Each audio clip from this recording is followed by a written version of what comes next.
tiempo, por su participación. Ahora le ruego, Diego, o alguno de los caballeros, o nos pueden guiar en una oración para iniciar este tiempo, por favor.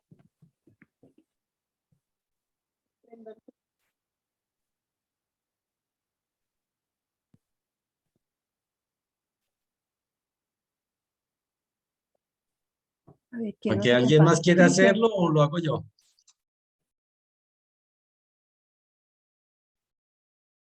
Señor, quiero pedirte que le des sabiduría a Victoria para la exposición del tema que va a ser y que a través de tu Espíritu Santo nos guíes a la verdad y que podamos poner en práctica esa verdad en nuestras vidas. Pedimos en el nombre de tu Hijo. Amén. Amén. Bueno, hermanos, voy a compartir pantalla. Aquí, Terrible. un segundo.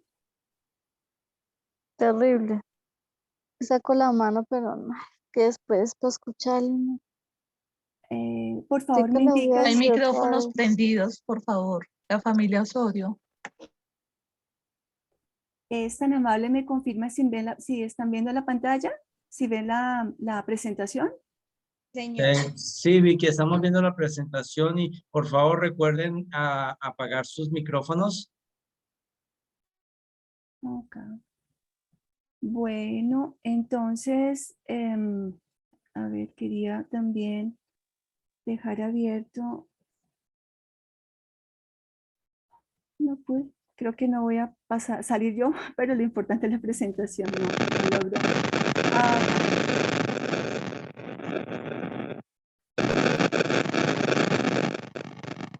Escucho hay como una interferencia. ¿Aló? Pensé que era, como dice, una guerra, era una introducción al tema. Wow. Sí, Vicky, había interferencia. ¿Qué hay? Sí, parece que hay algo, pero bueno, esperemos que ya pase. Bueno, hermanos, quiero hacer recapitular un poco lo que hemos visto hasta ahora, lo que, digamos, de esta segunda parte, el autor nos introduce a una sección que se llama Haciendo Metas Bíblicas, es la parte número 2 del libro. La primera parte la dio Diego, es el capítulo 6, Metas, Gloria y Gracia, que la acabamos de terminar. Vamos a ver el capítulo 7 el día de hoy, y del 8 al 11 vamos a estar viendo cada una de las metas que el autor está determinando para avanzar en esta propuesta de enfrentar la educación de nuestros adolescentes como una edad de oportunidad. La primera parte, la sección, fue un poco definiciones de la cultura, de quién es el adolescente, de la familia como un espacio de enseñanza por excelencia. Y aquí nos va a definir las metas que debemos hacernos para llevar a cabo esta tarea. La tercera parte ya tiene que ver con las estrategias. Entonces, la meta que vamos a ver el día de hoy se denomina "Hay una guerra afuera", y la meta es enfocarse en la lucha espiritual. El autor inicia ofreciéndonos un contexto que fundamentalmente se apoya en una experiencia suya con su hija. Al recibir una nota del colegio en la que la niña está revelando pues un lenguaje totalmente desconocido de sus padres, al parecer irreverente, irrespetuoso y muy ofensivo a la autoridad, él queda pues realmente en su corazón hay lucha, y creo que hemos podido experimentar quizás situaciones semejantes. Él expone, el autor expone esta situación, pero cada uno de nosotros posiblemente, que ya estamos transitando con los edades de la edad de la adolescencia de nuestros hijos, encontramos un elemento que me parece que es revelador, y es la impredecibilidad de estos años. No podemos anticipar fácilmente las crisis, y las situaciones que nos van a dejar desolados, experimentando frustración, impotencia, particularmente como familias cristianas que hemos estudiado a nuestros hijos, que les hemos enseñado quizás de tiempo atrás la palabra, como que pareciera que esperáramos tiempos mucho más benévolos, como que la turbulencia de la adolescencia no nos llega, pero lamentablemente nuestros adolescentes, al igual que nosotros, tienen una naturaleza pecaminosa y el mundo, la propia carne y Satanás, pues hacen uso de aquello para tentarles. El autor entonces dice que en su momento pues está enfrentando a cómo responder a esta situación de esta nota. Si todos leyeron el capítulo, pues no voy a entrar en el detalle, pero el resumen básico es que la profesora le encuentra la nota a la niña y le envía, obviamente, disciplina, pero le pide que se le enseñe a sus padres. La niña está obligada y está esperando cuáles son las consecuencias. Una manera en la que podemos responder a esta situación puede ser la siguiente. Regular el comportamiento. Responder por medio de la culpa o por medio de la manipulación. Podemos decir, después de todo lo que hemos hecho por ti, así es como tú nos pagas, quizás. ¿Qué piensas que siente el Señor cuando haces tal cosa? ¿Cómo crees que me siento al verte usar ese lenguaje, al verte mirar esa revista, al verte en esta actitud tan perezosa, tan negligente? Bueno, ahí podemos llenar las palabras que seguramente en nuestra experiencia con nuestros adolescentes hemos visto. Esta es una manera en la que normalmente resulta de responder, de reaccionar a una crisis como la que el autor ilustra. La segunda manera en la que lo podemos hacer es por medio de la manipulación. Y es, básicamente, las dos están enfocadas en la conducta. Entonces, estamos fundamentalmente tratando de que la conducta de mi hijo sea aceptable, corresponda a lo que le hemos enseñado quizás. Entonces buscamos una respuesta que nos deje más cómodos, como que nos deje en paz, como que no haya mucho conflicto. Si tú cumples tu responsabilidad de hacer tal cosa, entonces te permitimos 2 horas, 1 hora quizás de ver tus videojuegos. Vamos a comer el helado el viernes siempre y cuando tu cuarto, siempre y cuando las tareas, siempre y cuando tus resultados académicos. Es decir, ahí estamos estableciendo una motivación que veremos a ver si corresponde realmente a lo que Dios espera. Puedes verte con tus amigos, pero primero debes cumplir con esto y aquello. Entonces estamos manipulando la conducta. En la primera parte estamos tratando de manipular sentimientos por medio de la culpa. En la segunda es más como la zanahoria, ¿cierto? Como que tú cumples esto y obtienes aquello. Pero en los dos elementos que tomamos aquí, realmente muestra el autor cómo no se está tratando con el corazón. Las reglas y las regulaciones que podamos inventar, y somos expertos en esto, solo controlan la conducta. Se busca fundamentalmente mantener a nuestros adolescentes lejos de los problemas. Los intentos de controlar a conducta son un estorbo a lo que Dios está haciendo en el adolescente. De fondo, lo que subyace a estas crisis es un corazón rebelde, es un corazón idólatra, es un corazón egoísta. Hay otro elemento que es más importante, y cuando Dios nos permite y nos expone estas situaciones con nuestros hijos, realmente quiere que vayamos a ello. Controlar el comportamiento con un corazón no sometido a Dios es una victoria de corto plazo. En la base de estas estrategias que normalmente usamos está el temor a que nuestros hijos adolescentes tomen decisiones equivocadas en 3 áreas fundamentales: el alcohol y las drogas, el sexo, la deserción escolar. Entonces manipulamos, usamos la culpa al tratar de hacer lo que Dios puede producir, lo que solo Dios puede producir en el corazón de nuestros hijos.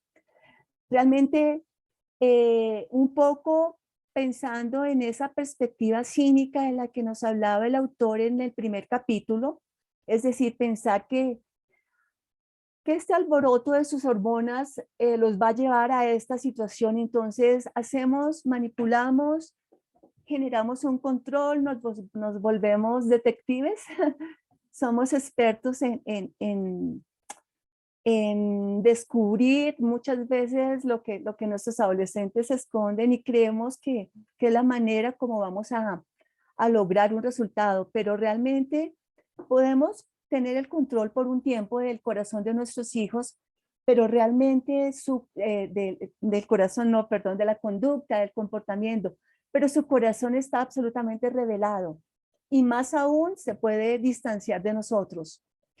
El fundamento bíblico que muestra lo infructuoso, lo inútil de estas herramientas está en Colosenses 2, del 20 al 23, que dice así: ustedes han muerto con Cristo y Él los ha rescatado de los poderes espirituales de este mundo. Entonces, ¿por qué siguen cumpliendo las reglas del mundo, tales como no toques esto, no pruebes eso, no te acerques a aquello? Estas reglas son simples enseñanzas humanas acerca de cosas que se deterioran con el uso. Podrán parecer sabias porque exigen una gran devoción, una religiosa abnegación y una severa disciplina corporal, pero a una persona no le ofrece ninguna ayuda para vencer sus malos deseos. Aquí tenemos que tener muy claro de dónde vienen los deseos. Y Pedro nos había ilustrado, nos había dicho esto, quizá lo habíamos visto en otra cita, como es del corazón donde vienen los adulterios, las concupiscencias y todo lo demás nace del corazón. Entonces, enfocarnos en la conducta realmente no está resolviendo el problema de nuestros chicos. Bien, ¿cuál es entonces la manera correcta? Las metas correctas apuntan al corazón. Un elemento muy importante que hay que tener en cuenta, o dos aspectos cuando definimos metas: la meta en su misma definición supone anticipación, supone intencionalidad. Es decir, un padre que quiere pastorear bíblicamente el corazón de su hijo debe anticipar estas situaciones que estaba enfrentando, por ejemplo, el padre al contarnos de esta nota de la niña. La reacción que él puede tener depende de si ha anticipado o no la situación. Y el autor nos lleva a que es fundamental tener unas metas bíblicas, que estas metas bíblicas van a funcionar como unas barreras de contención, van a ayudarnos a mirar el objetivo más alto, no la conducta, no nuestra paz, no nuestra propia idolatría de tener un mundo en paz, un hogar tranquilo o unos hijos dignos de exhibir. Las metas nos van a llevar a un propósito más alto. Las metas que buscan controlar el corazón nos conducen al camino que Dios ha señalado para nuestro hijo. Y las situaciones de crisis que inevitablemente van a llegar porque estamos en un mundo caído y somos pecadores criando a pecadores, van a ser en este contexto de las metas bíblicas oportunidades de redención. El Señor nos ilustra este punto en Ezequiel 14:5. La Nueva Traducción Viviente lo dice de esta manera: a fin de conquistar la mente y el corazón de mi pueblo que me ha abandonado para rendir culto a sus ídolos detestables. El Señor, en el contexto de Ezequiel, está haciendo un juicio, está anunciando un juicio para conquistar ¿qué? La conducta, no, para conquistar la mente y el corazón de su pueblo. Y es a ello a lo que nos llama el Señor, no conducta. Y por supuesto, creo que es a lo que nos enfrentamos y es lo que produce turbulencia, lo que trastorna nuestro hogar, nuestros tiempos, es justamente la conducta.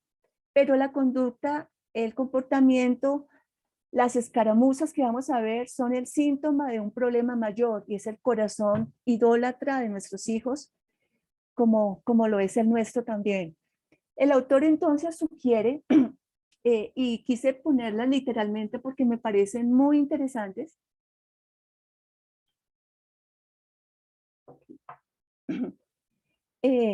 preguntas que son muy pertinentes para pastorear el corazón de nuestros adolescentes, para abrir su corazón y para generar una dinámica realmente constructiva, una dinámica que no aleje al chico, que no lo cierre. Una de estas preguntas es, ¿qué estabas pensando o sintiendo en ese momento? ¿Por qué era eso tan importante para ti? ¿Qué querías lograr cuando hiciste eso? ¿Qué fue lo más importante para ti en ese momento? ¿Qué temías en esta situación? ¿Qué era lo que tratabas de obtener? ¿Por qué te enojaste tanto? Si pudieras regresar y hacer algo diferente, ¿qué cambiarías? La constante en estas preguntas es que la respuesta no va a ser sí o no. Estas preguntas nos van a ayudar a exponer a nuestros niños, a nuestros hijos, a la palabra del Señor, a la escritura. Lo ayudarán a verse en el espejo fiel de la escritura. Por supuesto, nosotros debemos estar en un espíritu de amor paciente, amable, manso y perdonador. Si nosotros reaccionamos a la crisis, a la rebeldía, a la desobediencia, a la falta de respeto, si reaccionamos, realmente no vamos a hacer estas preguntas. Vamos a decirle, tú a mí me respetas, yo soy tu mamá, como yo lo he hecho muchas veces. Por eso es importante las metas, por eso es importante anticipar que nuestros hijos van a fallar como lo hacemos nosotros, como lo hicimos cuando éramos adolescentes y como lo seguimos haciendo. Debemos ir en un espíritu paciente, amable, manso y perdonador, porque esa es la manera como el Señor nos recibe a nosotros. Él no nos está juzgando, no nos está enviando al cuarto a estar allá solos. Él nos está buscando. Lo que hizo con Adán, ¿dónde estás, Adán? Es lo mismo que hace con nosotros todo el tiempo. Por favor, si alguien me puede ayudar a leer esta cita, Colosenses 3, del 12 al 14. Muchas gracias.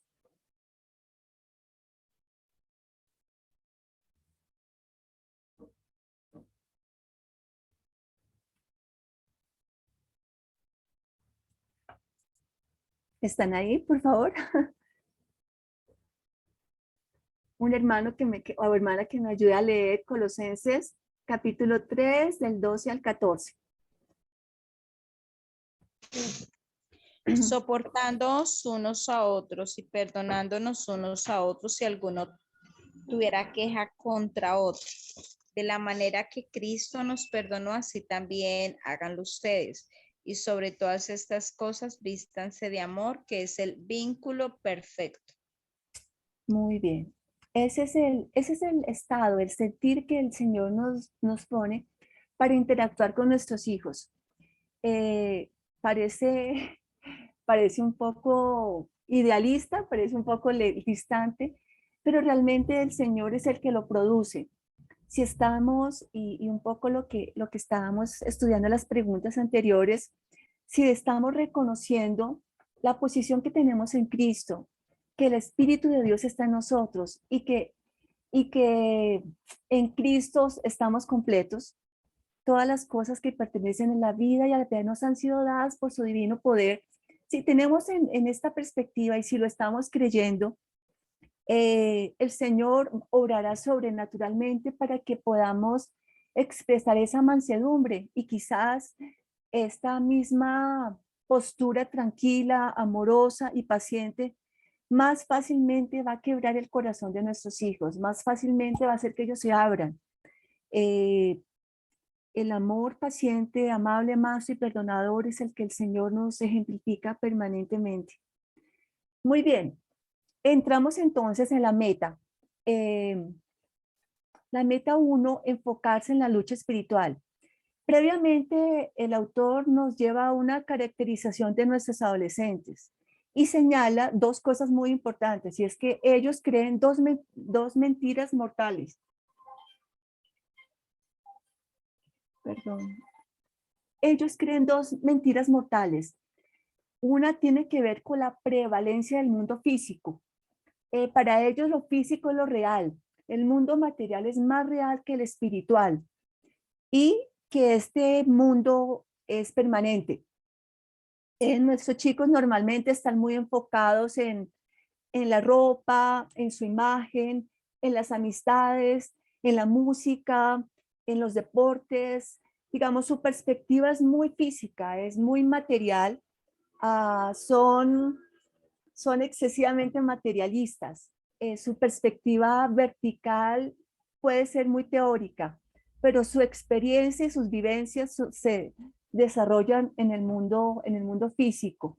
Entonces, esa mentira que ellos están creyendo, esa mentira los lleva a vivir y a rechazar lo espiritual. Entonces, muchas veces, y yo creo que quizás ustedes también lo han usado, yo le he dicho a mi hijo, cielo, mi corazón, Dios te ve, Dios es omnisciente y Él te ve. Así que por favor, obra y cuando lo dejo solo, cuando en situaciones X determinadas, le digo, mi corazón, no te olvides que Dios te ve. Pero esto pasa, esto realmente es un concepto, no es una realidad para él, porque está en un mundo físico, porque no experimenta quizá las consecuencias inmediatas de aquello que hizo. Entonces su perspectiva es muy física, como la de general todos los adolescentes. Pero ¿cuál es la verdad? Por favor, alguien que me ayude a leer 2 Corintios 16, 18. Esto nos ofrece la perspectiva verdadera.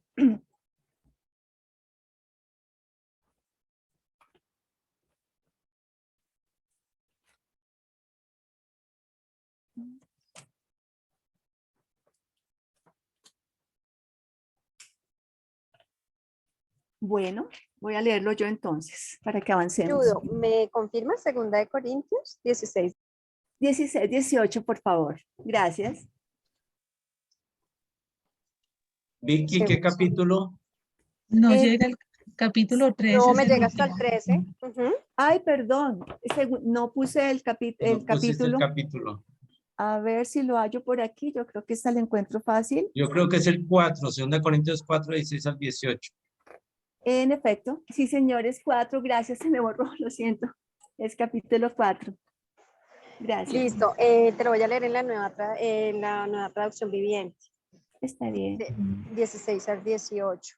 Es por esto que nunca nos damos por vencidos. Aunque nuestro cuerpo está muriéndose, nuestro espíritu va renovándose cada día. Pues nuestras dificultades actuales son pequeñas y no durarán mucho tiempo. Sin embargo, nos producen una gloria que durará para siempre y que es de mucho más peso que las dificultades. Así que no miramos las dificultades que ahora vemos. En cambio, fijamos nuestra vista en cosas que no pueden verse, pues las cosas que ahora podemos ver pronto se habrán ido, pero las cosas que no podemos ver permanecerán para siempre. Ok, perfecto. Entonces aquí el apóstol Pablo, inspirado por el Señor, nos deja absolutamente claro.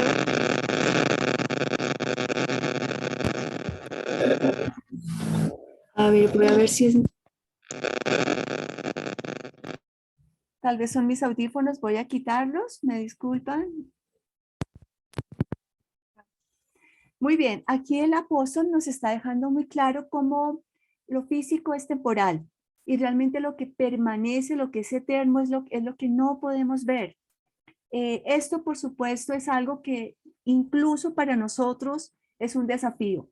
Es un desafío porque estamos enfrentados a las situaciones diarias, las afugias de la vida que son físicas en muchos momentos y muchas veces estamos perdiendo la perspectiva espiritual. Creo que fue algo parecido a lo que le sucedió al apóstol Pedro cuando estaba caminando sobre el agua. Él estaba viendo al Señor, él estaba logrando este hecho sobrenatural, pero deja de ver a Dios y cae. Y creo que nos pasa cuando dejamos de ver al Señor, cuando quitamos nuestros ojos de Dios, la perspectiva espiritual desaparece y lo físico nos abruma y toma un rol muy importante. Terminamos bastante como afectados por las crisis y dejamos de ver lo que el Señor está haciendo. El otro elemento que es muy importante en estas dos mentiras mortales de nuestros adolescentes es que ellos piensan que vivimos en tiempos de paz. Este concepto o esta mentira que ellos que han creído se expresa en un enfoque por la diversión, el placer, los lujos, satisfacer sus deseos. Los chicos permanentemente están en una dinámica de qué vamos a hacer mañana, cuáles son los sucesos, si no hay algo nuevo, como que estoy aburrido. Siempre es diversión, siempre es tener o si no lo pueden obtener, en su corazón está el deseo. Quiero tener un Xbox, quiero tener tales zapatillas, quiero pasar unos días con mis amigos. Todo gira en torno a unas vivencias propias de un tiempo de paz. Pero lo que nos está dando, el principio que nos está presentando el autor, que es completamente bíblico, es que ellos deben enfocarse en una lucha espiritual, deben reconocer que estamos en una guerra. En ese sentido,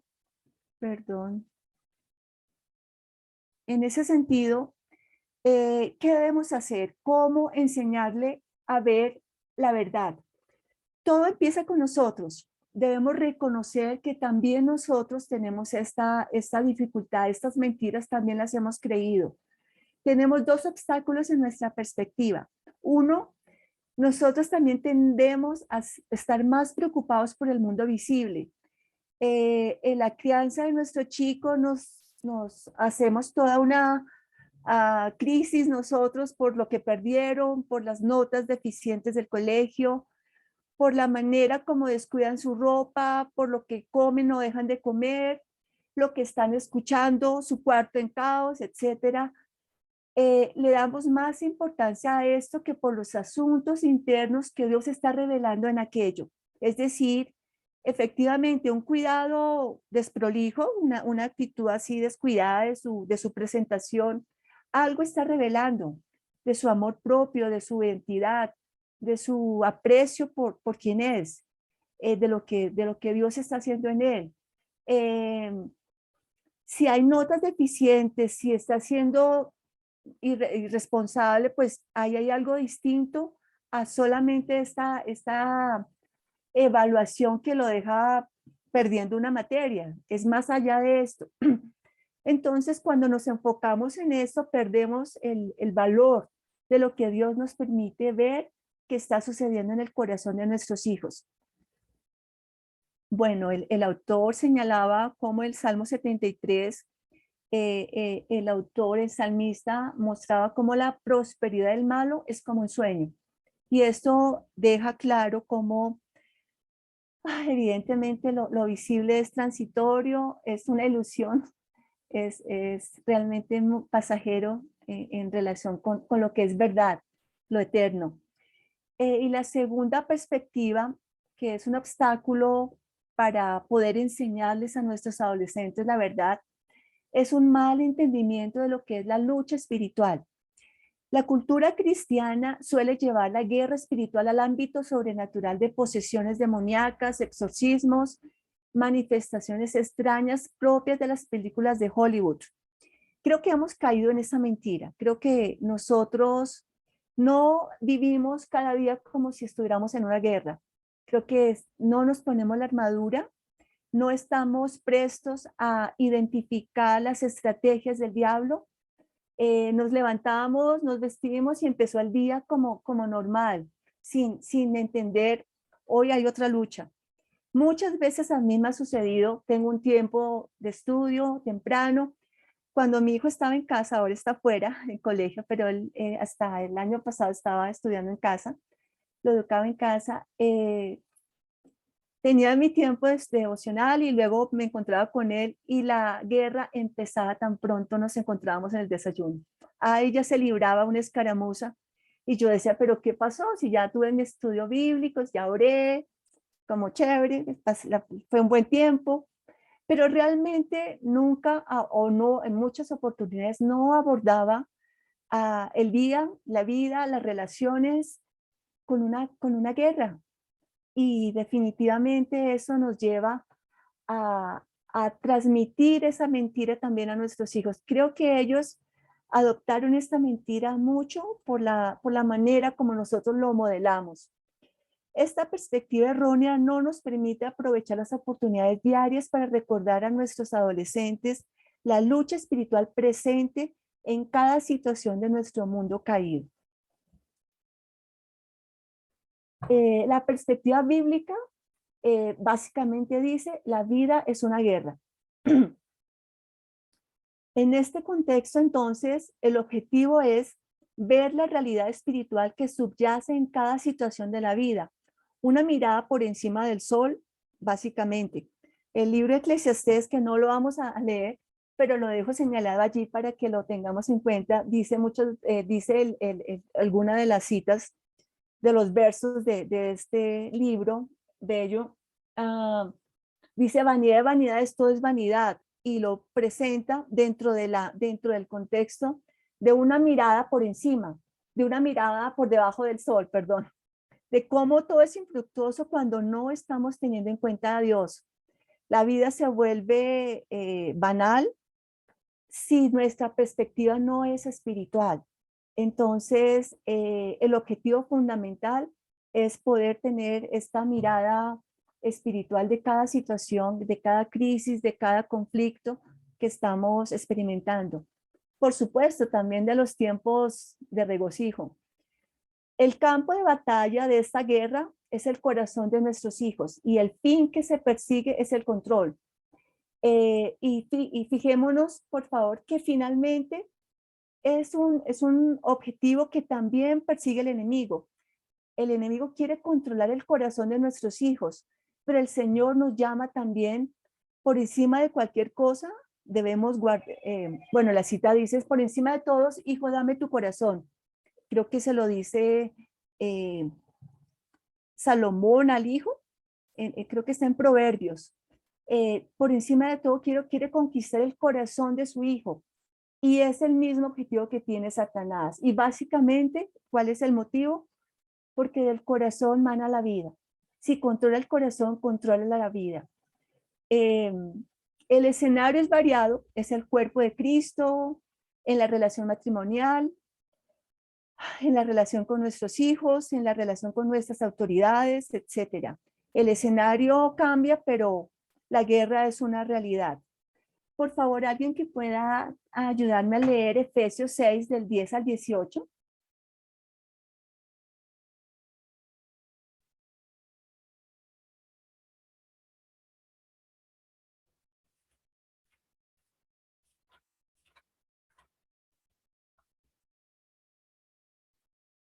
Amén. Efesios 6, del 10 al 18 dice, una palabra final, sean fuertes en el Señor y en su gran poder. Pónganse en toda la armadura de Dios para poder mantenerse firmes contra todas las estrategias del diablo, pues no luchamos contra enemigos de carne y hueso, sino contra gobernadores malignos y autoridades del mundo invisible, contra fuerzas poderosas de ese mundo tenebroso y contra espíritus malignos de los lugares celestiales. Por lo tanto, póngase en todas las piezas de la armadura de Dios para poder resistir al enemigo en el tiempo del mal. Así después de la batalla, todavía seguirán de pie firmes. Defiendan su posición poniéndose en el cinturón de la verdad y la coraza de la justicia de Dios. Póngase como calzado la paz que proviene de la buena noticia a fin de estar completamente preparados. Además de todo esto, levanten el escudo de la fe para detener las flechas encendidas del diablo. Póngase en la salvación como casco y tomen la espada del Espíritu, la cual es la palabra de Dios. Versículo 18. Oren en el Espíritu en todo momento y en toda ocasión. Manténganse en alerta y sean persistentes en sus oraciones por todos los creyentes en todas partes. Amén. Muchas gracias. Muy bien, aquí el texto es clarísimo al introducirnos en una guerra. Realmente no estamos viviendo una guerra, es una realidad y estamos viviendo en el terreno incluso del enemigo. Sabemos que el Dios de este siglo, el Dios de este mundo, de esta filosofía secular, materialista, sensual, es el mundo donde estamos. Estamos luchando una guerra. Quizás algunos diríamos estamos en desventaja porque estamos en el terreno del enemigo, pero realmente no, porque tenemos, como lo vimos en el capítulo anterior, la gloria, la gracia del Señor, su Espíritu Santo. Él es soberano y Él gobierna por encima de todas estas estrategias, filosofías y tentaciones del mundo. Pero debemos ser conscientes y Él nos llama a ponernos la armadura, a reconocer que nuestros enemigos son invisibles, no son nuestros hijos, no es nuestro esposo, no es el jefe, no son físicos, nuestros enemigos son espirituales. Hay una guerra espiritual que se libra en las regiones celestiales por el corazón nuestro, por el corazón de nuestros hijos. En ese sentido, creo que es un llamado importante para que siempre estemos apercibidos de la vida que el Señor nos llama a vivir, una vida de guerra, y no dejar de ponernos la vestidura que Él nos indica acá, el cinturón de la verdad en primer lugar, porque si no nos ponemos esa vestidura vamos a usar nuestros recursos que son limitados y que son completamente incapaces de lidiar contra todo lo que implica criar a los adolescentes en esta cultura. Bien, a fin de ser sabios al conducir nuestros hijos a la guerra, debemos considerar las siguientes preguntas. Y esto es un examen para nosotros mismos, porque si los vamos a guiar a ellos, creo que primeramente debemos asegurarnos de que estamos preparados, estamos enlistados en esta guerra y nos hemos puesto la armadura que corresponde. 1, ¿qué es realmente importante para nosotros? 2, por las cosas que nos preocupan y la manera como resolvemos los problemas, ¿estamos demostrando lo opuesto a lo que profesamos creer? ¿Son consistentes nuestras vidas en lo que decimos que queremos producir en nuestros adolescentes? Básicamente a donde apuntan estas preguntas es a confrontarnos con lo que estamos realmente poniendo en primer lugar. Si nuestro tiempo lo usamos de una manera parecida a la de nuestros hijos, como si no viéramos en una guerra, en tiempos de paz, y estamos dedicando mucho tiempo a ver las películas, a ir a picnics, y bueno, no que esto sea malo, no que esto sea un problema, no, más un poco en el sentido de si estamos tomando tiempo para abordar a nuestros hijos y ayudarles a entender la realidad de la guerra espiritual en la que están.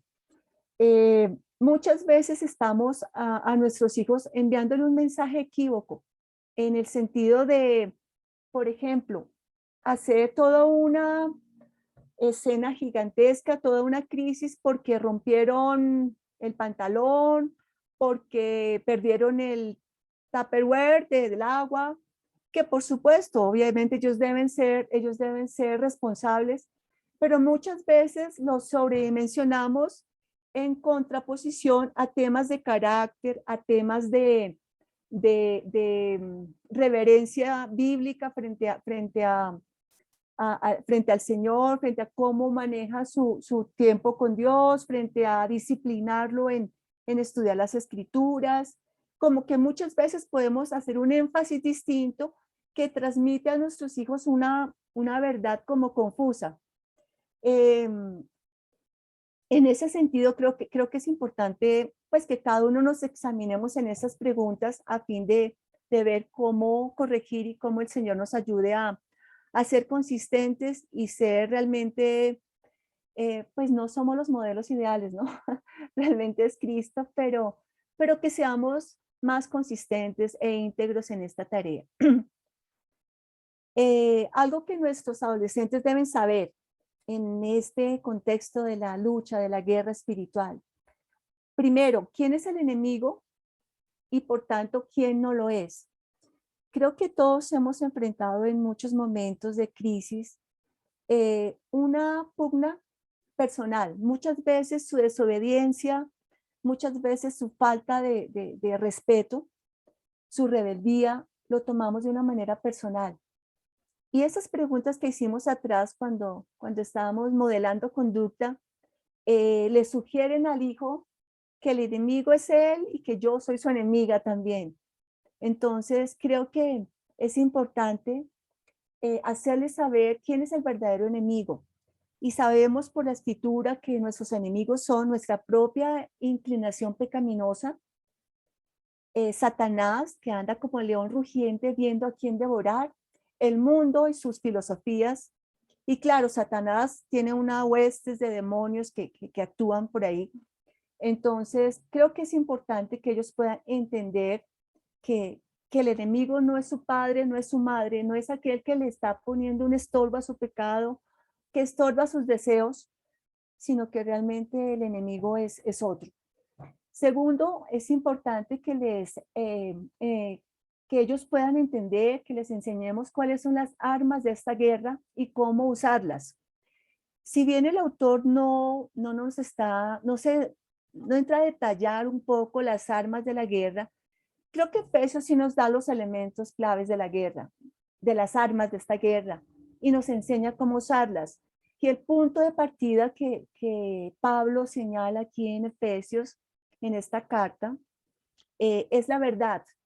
Y creo que ese es un punto fundamental que nuestros hijos, especialmente con los adolescentes, con quienes podemos charlar de una manera un poco más profunda, quizás cuando tenían 5 o 6 años, había temas que no abordábamos por su comprensión un poco más limitada, pero con los chicos adolescentes ya se pueden hablar más claramente sobre qué es verdad, qué es mentira, cómo debemos por encima de todo usar la escritura como un filtro para evaluar. ¿Es verdad lo que me están diciendo, lo que dice el profesor, lo que el compañero me está invitando a hacer? Siempre ayudarle a entender cómo esta pieza de la armadura es fundamental. Y las demás, por supuesto. Creo que en el tema de la guerra, definitivamente, pues es mucho el tiempo que debemos usar con nuestros chicos. Creo que estas son charlas, son conversaciones que van a quedar inconclusas, pero al día siguiente, cuando el Señor nuevamente nos muestre el momento oportuno, volver a retomarlas.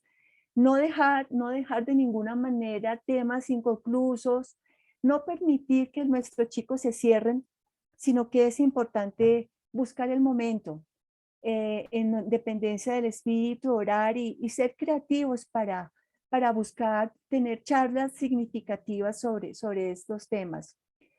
Necesitan saber cómo es la victoria en la vida diaria. Ellos pueden tener un concepto de victoria muy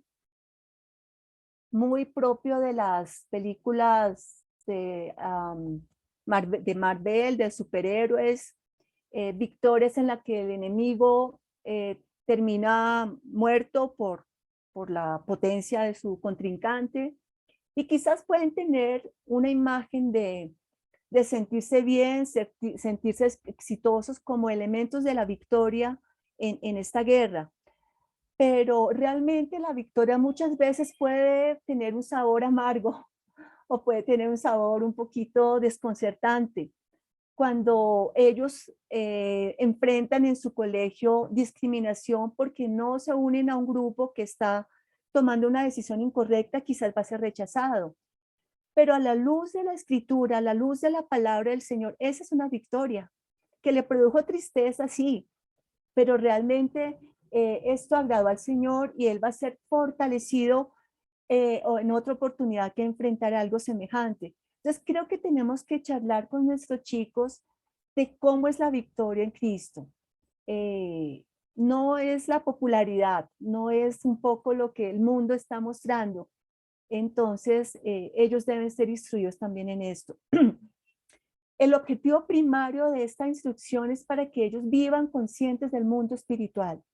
No es lo físico, no es el aplauso de sus semejantes, no es la aceptación, no son sus padres los enemigos, en fin, todos estos elementos dejan sobre la base que el mundo espiritual es prevalente.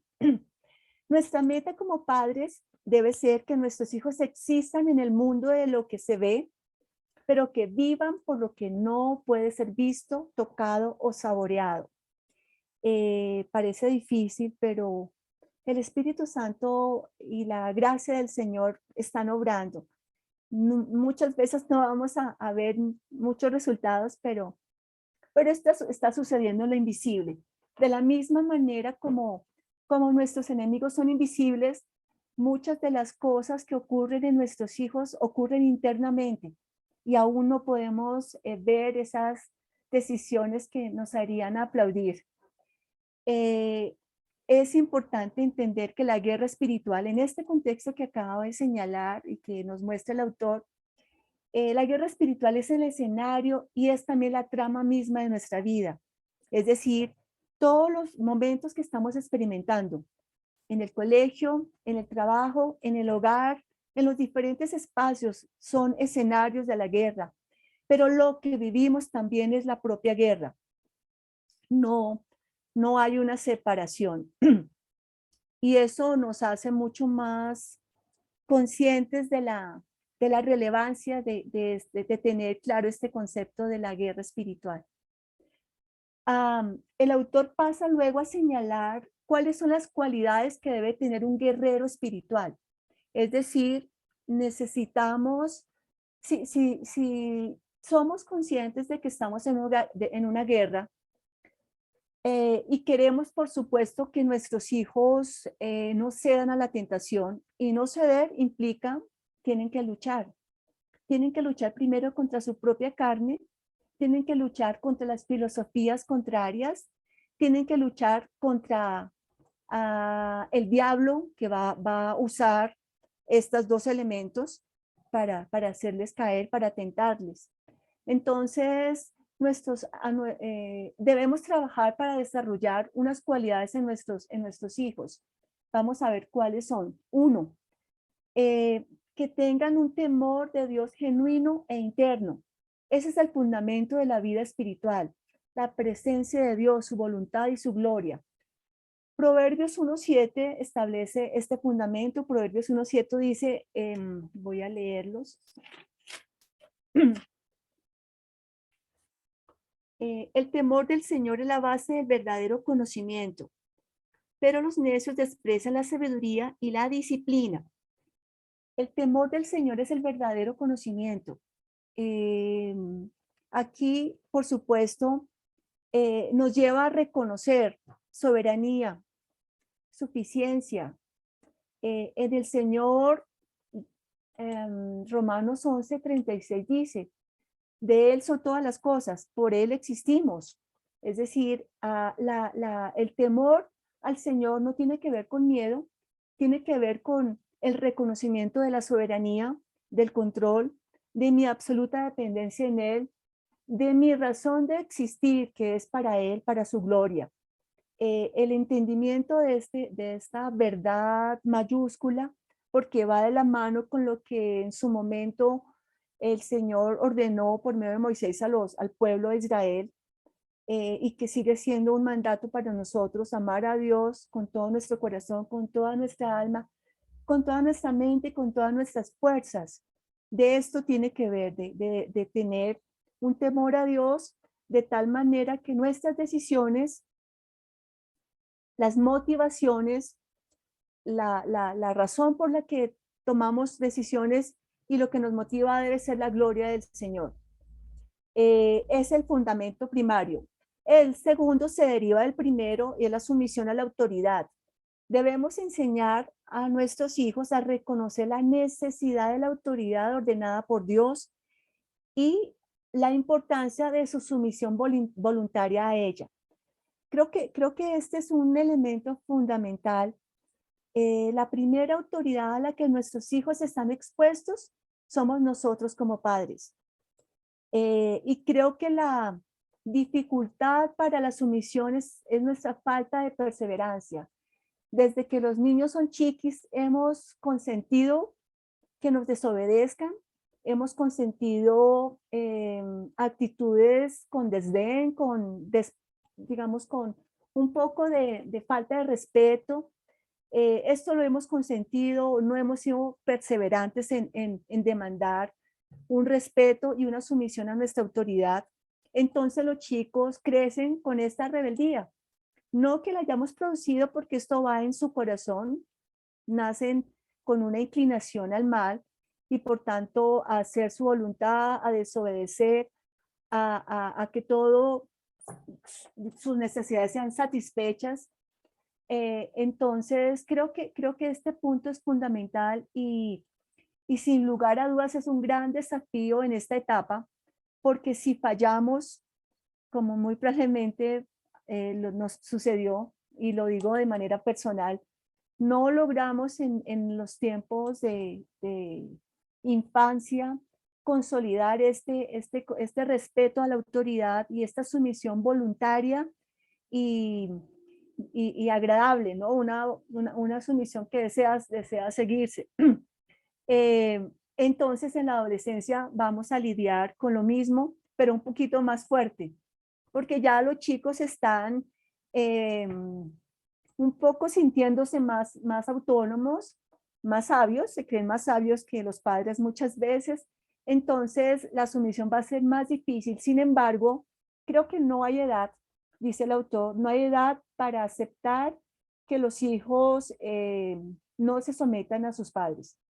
Primeramente porque el no someterse a los padres, como dice la palabra, implicará ineludiblemente que tampoco se están sometiendo al Señor. No están reconociendo la autoridad de Dios y eso es grave, realmente es grave. Entonces, pues realmente necesitamos otra vez con paciencia, con amor, pero con firmeza, enseñarles a desarrollar esta cualidad de sumisión a la autoridad. El tercer punto del guerrero espiritual es la separación de los malos. El adolescente temeroso de Dios deseará juntarse con otros chicos que temen al Señor.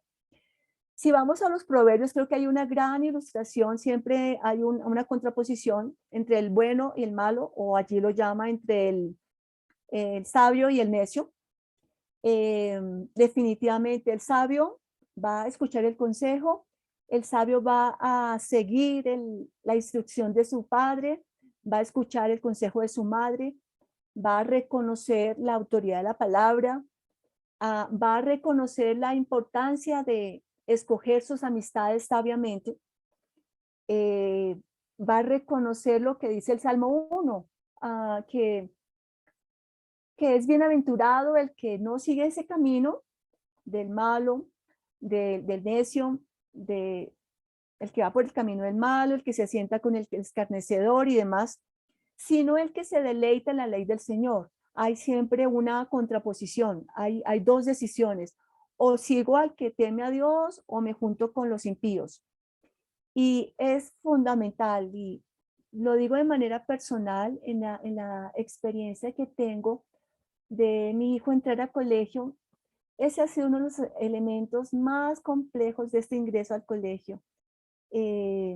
La conformidad a los amigos, la conformidad en muchos aspectos de chicos que, pues aunque es colegio cristiano, pero pues cada uno toma decisiones y todos los chicos necesitan la redención del Señor. Y he experimentado esto, como no es fácil.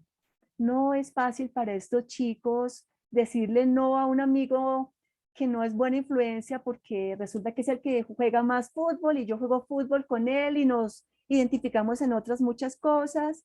Entonces creo que esa es una cualidad que va a demandar mucha oración de parte nuestra mucha conversación con ellos y la obra del Señor para que ellos tomen una decisión también para escoger sus amistades sabiamente. Cuarta cualidad del guerrero espiritual es la habilidad de pensar acerca de la fe y aplicarla a las situaciones de la vida.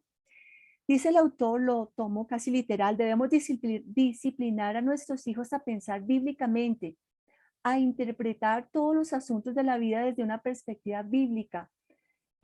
Su visión de sí mismo, las relaciones, las posesiones, la moralidad, el entretenimiento, el gobierno, el aprendizaje, el éxito, el fracaso. Es decir, que todas las escenas, todas las situaciones, todo lo que ellos vivan, puedan mirarlo desde una perspectiva bíblica, que puedan interpretar la enfermedad, que puedan interpretar la escasez económica o incluso a la opulencia, que pueda haber una visión espiritual de todas estas situaciones, de tal manera que no se pierdan en las situaciones como tal, es decir, no perderse en el entretenimiento como su propósito máximo, sino cuál es el propósito del entretenimiento desde una perspectiva bíblica. ¿Es válido?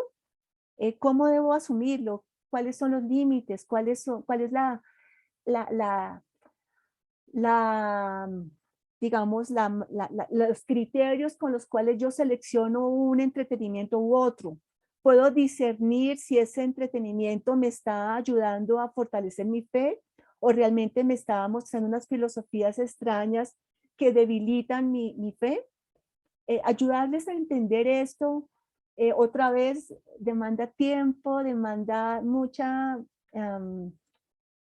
mansedumbre, paciencia, ver con ellos incluso los programas que ven de anime. No sé si se identifican conmigo, pero el anime está como muy en moda y no lo entiendo mucho. Entonces nos toca meternos un poco para ayudarles a discernir, porque desde afuera, desde la barrera, ellos no van a poder recibir una opinión, digámoslo entre comillas, calificada. Si yo no sé lo que ve, ¿cómo lo cuestiono? Creo que es de tiempo, creo que es de prioridad, creo que es de lograr un poquito ponernos también en su calzado. Esta instrucción requiere tiempo, amor, paciencia, por supuesto. Nosotros previamente habiendo abrazado esta perspectiva divina también, teniendo a Dios como el temor al Señor como algo muy arraigado en nuestra vida. Sumisión también nosotros a la autoridad, separación frente a personas que no edifican mi vida y pasar todo por el filtro de la escritura, todas las situaciones que estamos viviendo, porque no hay manera posible de que ayudemos a nuestros hijos si nosotros no hemos pasado por aquí, con éxito desde luego. Y la quinta cualidad es tener una conciencia bíblica de sí mismo, una conciencia desde el corazón. Esto implica que vivirá con un conocimiento correcto de los temas personales de la debilidad, la tentación y el pecado, desde sus áreas de susceptibilidad y tomará las medidas preventivas. Nuestros chicos normalmente se creen fuertes. Ellos no van a tener esa perspectiva naturalmente. Eso no es propio del adolescente. Ellos tienden a enfocarse más en su apariencia, sus emociones. Cuando les confrontamos, actúan a la defensiva, justificando, argumentando, racionalizando sus decisiones. Aún en medio de sus caídas, están culpando a otro. Están desviando la mirada de ellos. No fui yo. Y a veces con las manos en la masa y tienen una salida de este tipo. No es lo natural, por tanto, es muy importante trabajar en que se desarrolle esta conciencia de quiénes son. Somos débiles. Y creo que un punto importante tiene que ver con la manera como nosotros nos presentamos a ellos.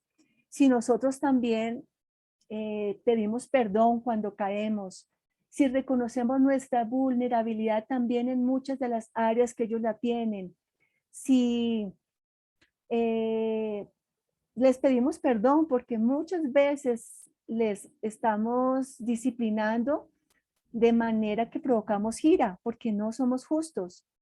Entonces, creo que eso podría ayudar un poco a que ellos también reconozcan su debilidad, su tentación y su pecado. Ellos normalmente van a tener un concepto más alto que el que deben tener. No toman medidas protectoras contra el pecado. Se creen más fuertes y maduros.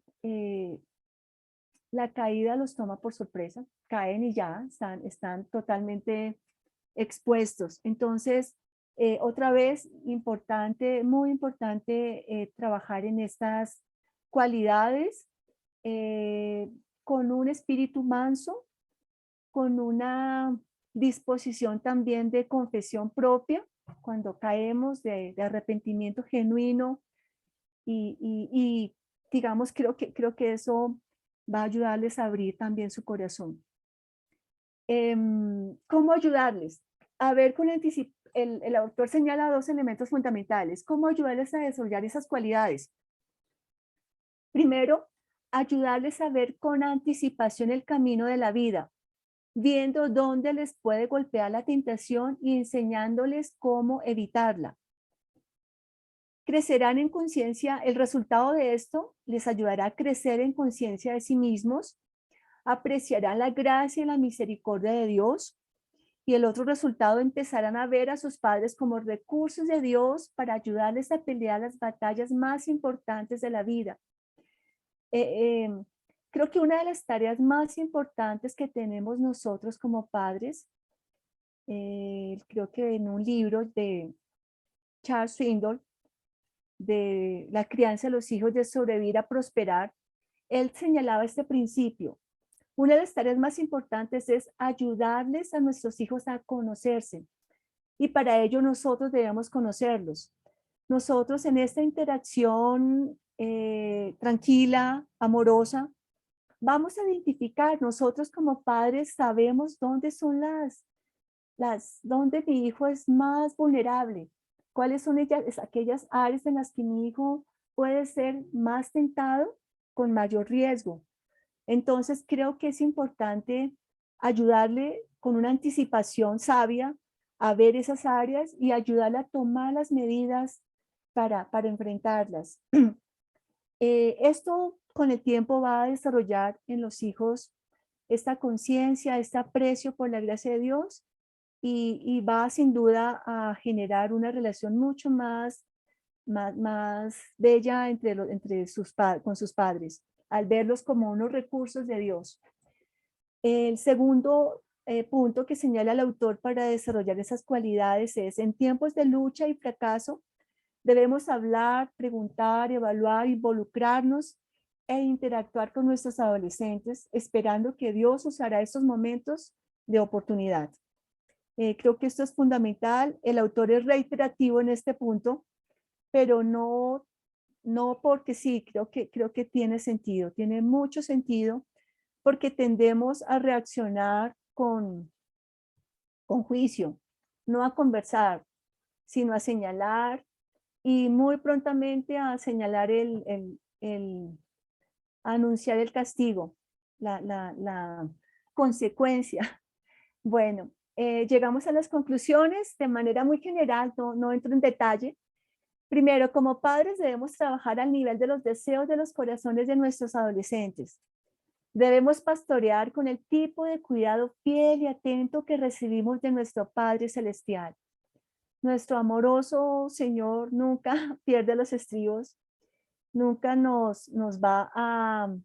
se cansa de nosotros, nunca nos deja de escuchar, nunca nos va a decir otra vez caíste en lo mismo. No, él no se sorprende, Él es paciente, Él es amoroso. Y como veíamos en el capítulo anterior, estas cualidades, estos dones, Él los ha puesto a nuestra disposición. La obra de Cristo fue completa y en ese sentido tenemos el recurso maravilloso del Señor, sabiendo que nuestro buen Salvador incluso está intercediendo por nosotros, como lo compartía Diego en el capítulo 17 de Juan. Él mismo está orando para que nosotros podamos experimentar victoria en estos temas, unidad con nuestros hijos, podamos experimentar una unidad de corazón, no de conducta y no una simulación aparente de que todo está bien. Segundo punto, la vida cristiana es una guerra y el campo de batalla es el corazón. Su motivo es el control, porque lo que controla el corazón controla la vida. Esta es una verdad así súper reiterada y constante en todo el recorrido de este libro, esta verdad. Por tanto, rogamos a Dios que nos ayude a no perderlo de vista, porque fácilmente nos vamos a la conducta. Es muy, muy fácil perder esta perspectiva. Que el Señor nos ayude. Tercero, es urgente ser intencionales en instruir a nuestros hijos en relación con la realidad de la guerra en la que se encuentran. Esto es algo constante. La guerra no va a ser del tipo de Hollywood, de exorcismos. La guerra muchas veces va a simularse como el mejor pasatiempo, cargado de risas, cargado de mucha alegría, de gozo con sus amigos, pero hay una guerra, porque dice la escritura que el diablo se viste como ángel de luz, y lo que para nosotros resulta atractivo y grato, realmente puede ser una seducción del diablo. Un elemento que está sucediendo y es lamentable es cada vez más la anticipación de nuestros chicos a esa etapa del romance.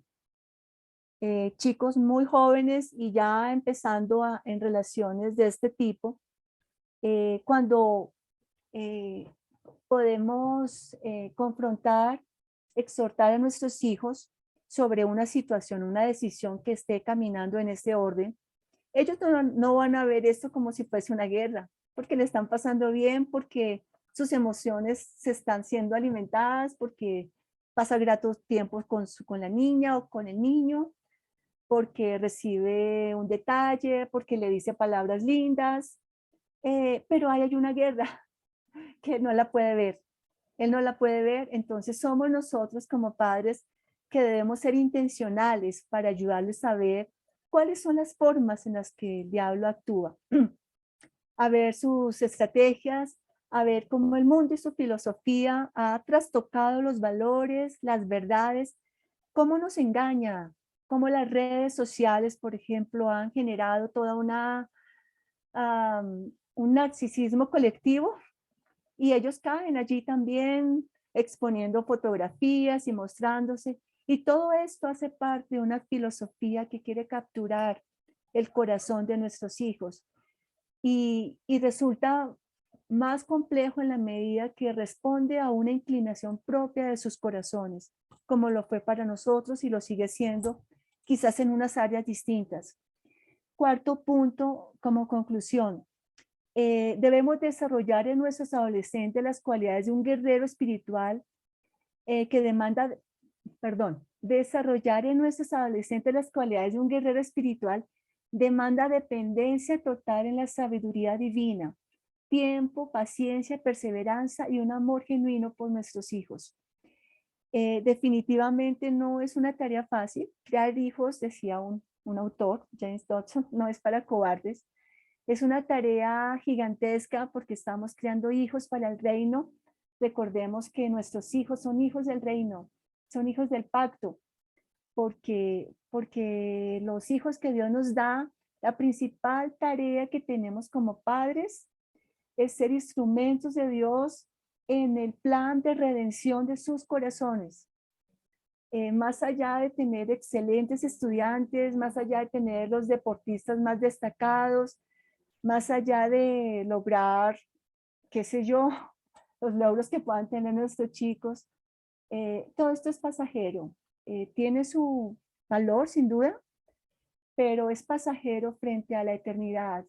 Realmente nuestra misión máxima es que nuestros hijos estén en el cielo junto con nosotros. Bueno, hermanos, creo que llegamos al final. Voy a terminar dejar de compartir pantalla para terminar. no, me excusan, no pude poner simultáneamente mi cara para ver, no sé manejar mucho, me dejaron como coanfitriona y es un poquito difícil. Y creo que no voy a poder salir de esta compartiendo. Bueno, hermanos, dejar de compartir ya. Ahora sí. Entonces, bueno, creo que terminamos. Les agradezco mucho su participación. Nos excusan por el tiempo que se nos corrió. En la próxima sesión estaremos trabajando las preguntas. El capítulo es un poco extenso, entonces vamos a tratar de mantener varios días abierta el chat y vamos a tratar de asignar preguntas un poquito por grupo, identificando temas, de manera que podamos aprovechar al máximo este taller de preguntas el próximo martes, si el Señor nos permite. No sé si está por aquí, tal vez Daniel Valderrama, ¿nos quieres guiar en una oración para terminar?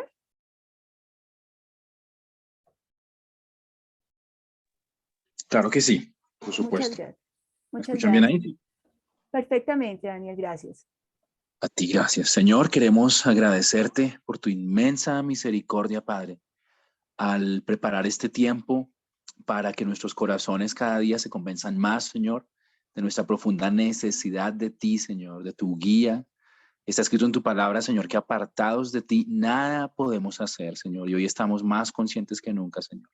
Gracias, gracias, Señor, porque juntamente con la tarea enorme y gloriosa de ser